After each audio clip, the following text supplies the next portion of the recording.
What is going on, YouTube? Working on another custom today, and today I am working on a 1970 Plymouth Road Runner. Yeah, I know, I've already done a couple of these. This is going to be my third one, I think, that I've actually done. I really like this casting. I'm a huge fan of the old Plymouths and the old Plymouth Road Runners.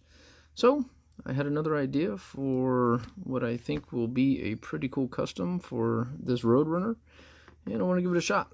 So this is obviously the 50th anniversary one, which is pretty sweet.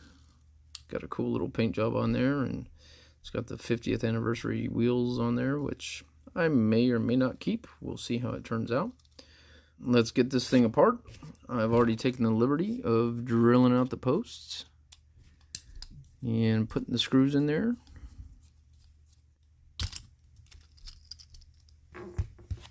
I really like that blue paint, but I think I can make it better.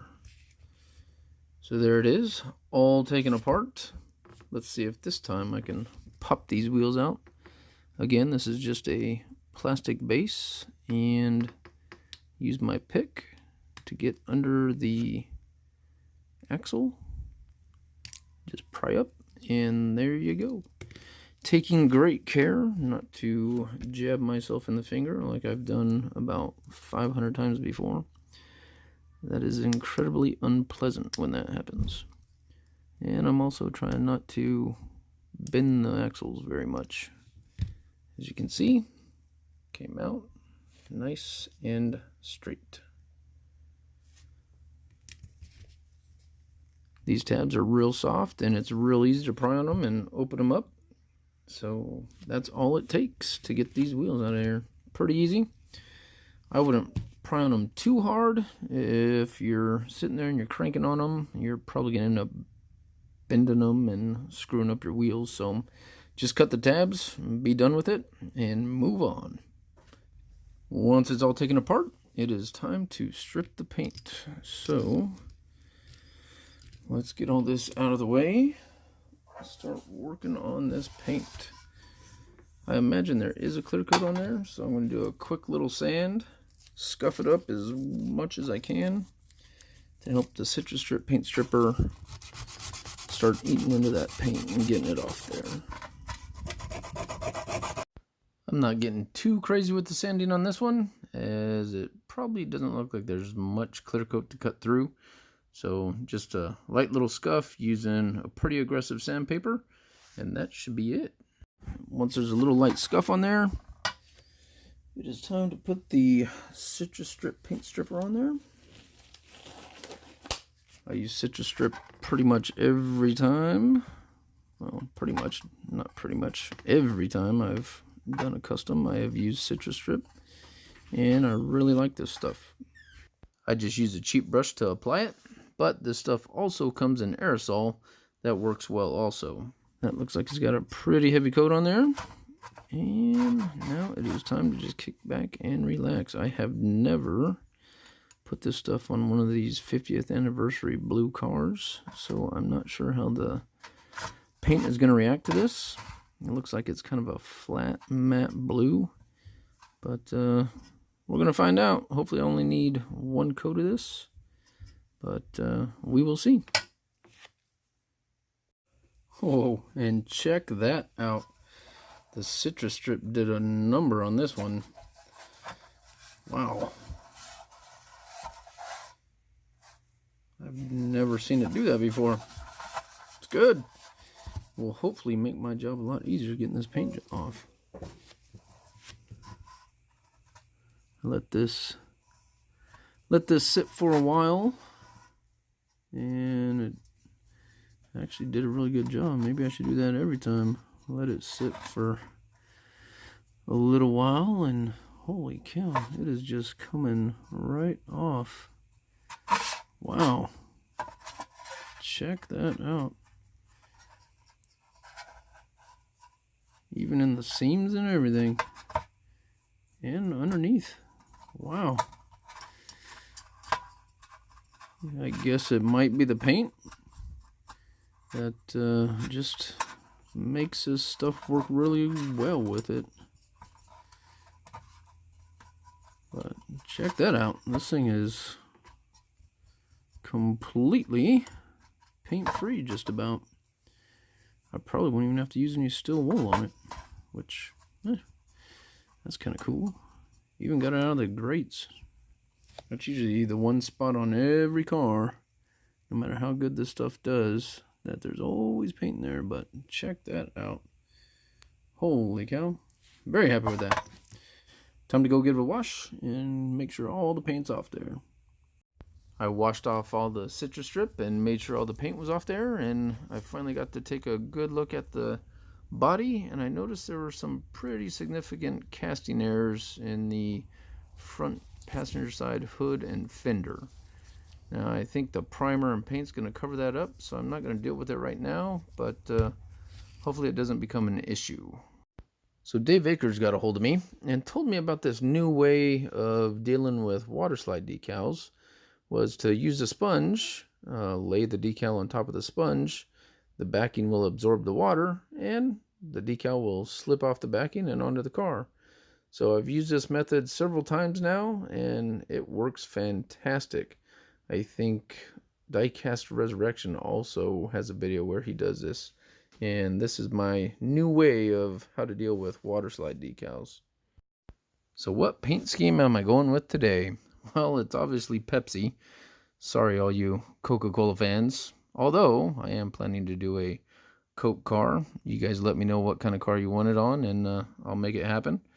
But this is from a 1983 Pepsi campaign of the Pepsi Challenge, where they were doing blind taste tests comparing Pepsi to Coke. And I highly recommend that you look up some of the old Pepsi commercials from 1983, because they are pretty outrageous. The paint scheme I'm shooting for was used in 1983 on a Chevy Monte Carlo, driven by none other than Darrell Waltrip.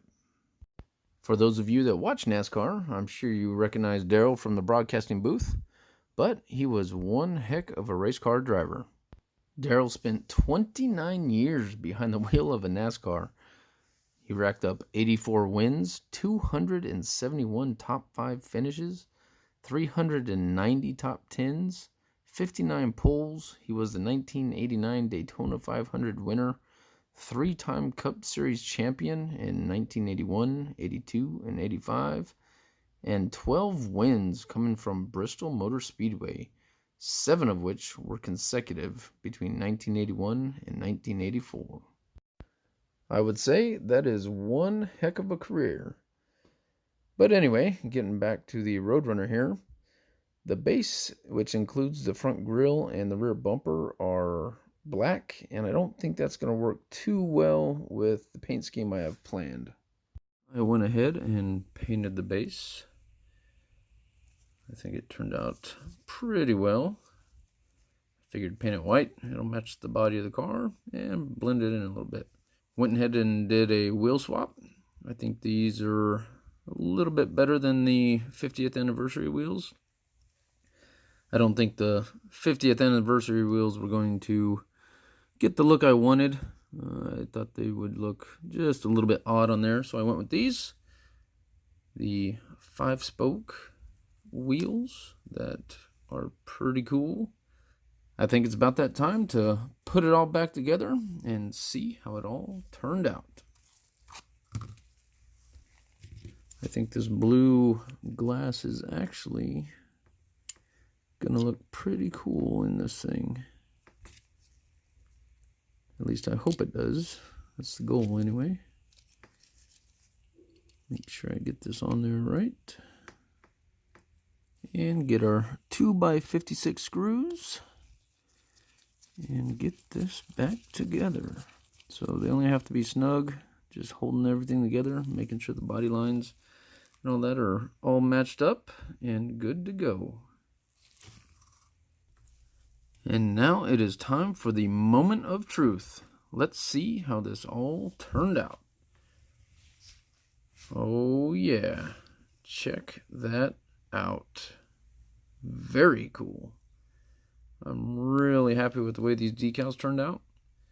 They went on really easy, and once I sprayed them with the clear coat, they shine really, really well. I was a little worried about them fading, but it actually turned out really nice. I'm digging the red, white, and blue Pepsi theme, and I think that blue glass actually goes really well with the car. Pepsi Challenger. Very nice. I might maybe do an outline on red on these wheels. Red or blue, that might go with the theme of the car a little bit better than the silver that I got right now. But I don't know. I'm really happy with this. Turned out really well. And yeah, this is a fun little build. I think the car's looking pretty cool. I was a little bit surprised about the rake on the car. It's a little bit more dramatic than I thought it would be, but I still think it looks pretty good. Once I got this car all finished up and took a closer look at it, I saw there were a lot of little black specks all throughout the car, and I was kind of wondering where all that came from. Then I realized it's probably coming off the gloves. I think it's a dust that might be on the gloves or something. I ended up going over the car with some rubbing compound, and the little specks came out pretty easily. But if you're going to be doing customs and stuff, make sure the gloves you wear are dust-free or powderless, because that stuff can get into your paint, and if you don't pay attention to it, it may ruin it. So I've been getting quite a few comments on some of the other videos I've done where I've taken these older cars and made them look like NASCARs as to how come I don't put better wheels on there.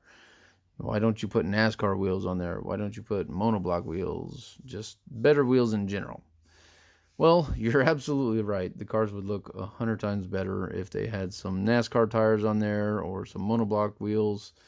But it's all for a reason. Trust me, it's all these cars are going to be part of a series, and they're all going to need to be able to roll down the track. So that's why these wheels and tires are going on there.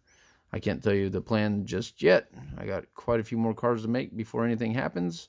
But just stay tuned, and we'll get some information out in a month or two. But anyways, there you go. I hope you guys enjoyed this video. Leave a comment down below with what you think, and we will see you on the next one.